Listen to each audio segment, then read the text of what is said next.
yang mengganggu kerukunan antar umat beragama, mereka yang mengganggu daripada segala syariat Rasulullah Shallallahu Alaihi Wasallam. Ini kita diajarkan oleh Nabi Muhammad Shallallahu Alaihi Wasallam untuk memiliki sifat yang nasionalis.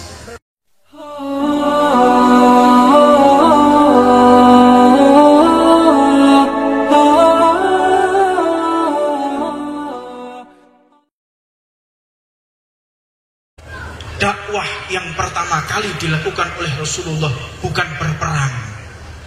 Dakwah yang pertama kali dilakukan oleh Nabi Muhammad yaitu menyatukan antara kaum Ansor dan Muhajirin. Maka kesuksesan umat Islam tatkala antar umat Islam mereka bersatu, jika diimplementasikan di dalam fenomena yang saat ini terjadi di negara kita, proxy war, perang urat saraf mulai dihembuskan oleh negara-negara yang ingin hancurnya negara kesatuan Republik Indonesia, baik dari budaya, baik dari pemikiran, dan baik daripada pemahaman-pemahaman yang tidak sesuai dengan Pancasila dan tidak sesuai dengan Undang-Undang Dasar 1945. Perlu kita ketahui, Nabi Muhammad Shallallahu Alaihi Wasallam mengajarkan kepada kita memiliki sifat nasionalis. Jadi jika ada umat Islam yang tidak nasionalis, maka diragukan keimanannya kepada Allah Subhanahu Wa Taala. Nabi Muhammad merubah kaum jahiliyah yang dulu mereka terkotak-kotak dengan kaum, terkotak-kotak dengan suku, terkotak-kotak dengan warna kulit, terkotak-kotak dengan adat dan budaya. Maka dengan diutusnya Nabi Muhammad Shallallahu Alaihi Wasallam mengumpulkan seluruh umat Rasulullah Shallallahu Alaihi Wasallam sesuai yang dicengkram oleh Garuda Pancasila, yaitu Bhinneka Tunggal Ika. Itu gagasan dari para ulama. Itu gagasan dari para pewaris Rasulullah Shallallahu Alaihi Wasallam. Maka kedamaian ini adalah segala-galanya. Di dalam satu kisah yang jarang kita ketahui, Nabi besar Muhammad Shallallahu Alaihi Wasallam, beliau ini pernah membakar masjid. Masjid dibakar oleh baginda Nabi Muhammad Shallallahu Alaihi Wasallam yang bernama Masjid Dirar.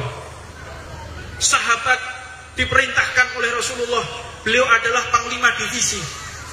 Diperintahkan oleh Nabi Muhammad, wahai sahabat, engkau sebagai panglima divisi, aku perintahkan engkau untuk membakar Masjid Dirar. Sami'na wa ata'na. Kami mendengar dan kami akan menjelaskan, wahai Nabi Muhammad.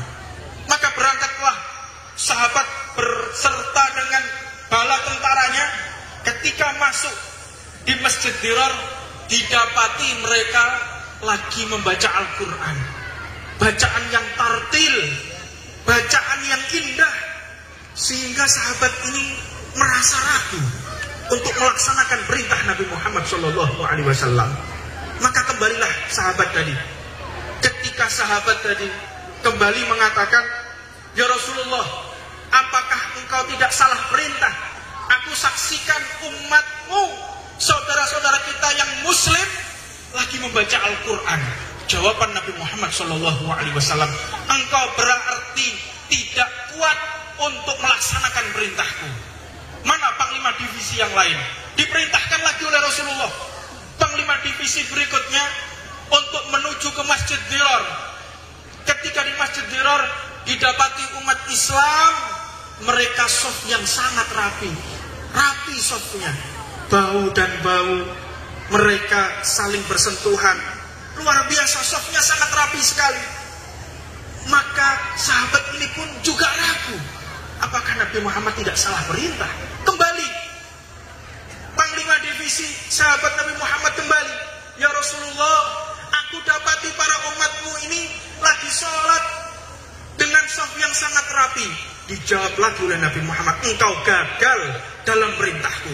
Mana panglima divisi yang berikutnya, yang ketiga berangkat, didapati mereka lagi membuat halaqah, duduk untuk mempelajari hadis, duduk untuk mempelajari tauhid, maka diperhatikan oleh para sahabat Nabi Muhammad, tidak ada yang salah yang mereka kerjakan.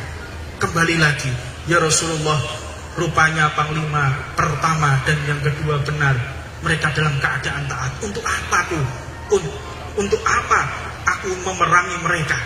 Engkau perintahkan membakar masjid dan bunuh orang yang ada di dalam masjid tersebut. Ini perintah Nabi Muhammad SAW. Terheran-heran para sahabat. Sofnya bagus, bacaan Al-Qur'annya bagus, sofnya begitu rapi. Maka akhirnya Rasulullah SAW memerintahkan kepada Sayyidina Ali bin Abi Thalib. Beliau Sayyidina Ali bin Abi Thalib ini memiliki kuda yang khusus. Jadi dentuman suara kudanya itu bisa didengar sejauh sampai 5 km. Luar biasa. Dan dentuman daripada dentuman kuda Sayyidina Ali ini berbeda dengan kuda yang lain. Sampailah beliau di Masjid Dhirar, maka sudah tidak ada lagi penduduk yang ada di sana dan sudah kosong. Masjidnya kosong, penduduknya pun juga kosong. Maka dibakarlah masjid tersebut.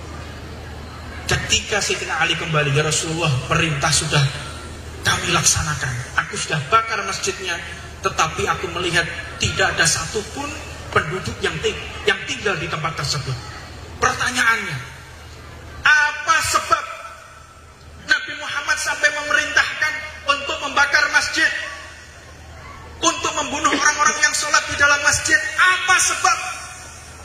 Maka dijawab oleh Nabi Muhammad, tahukah kalian kenapa aku perintahkan untuk membunuh mereka dan membakar masjidnya? Karena orang yang sholat di dalam masjid yang mengganggu kedamaian antar umat Nabi Muhammad SAW. Mereka yang mengganggu stabilitas negara. Mereka yang mengganggu kerukunan antar umat beragama. Mereka yang mengganggu daripada segala syariat Rasulullah SAW. Ini kita diajarkan oleh Nabi Muhammad SAW untuk memiliki sifat yang nasionalis. Kita wajib taat atas perintah Rasulullah SAW. Tidak ada kegiatan yang lebih afdol, pelaksanaan yang lebih afdol, hukum yang lebih afdol, kecuali menegakkan syariatnya Allah Subhanahu wa ta'ala. Mudah-mudahan Aceh yang menegakkan syariat Allah dibantu dan diberikan kesuksesan oleh Allah Subhanahu wa ta'ala, sehingga bisa dibanggakan oleh segenap bangsa Indonesia. Amin ya rabbal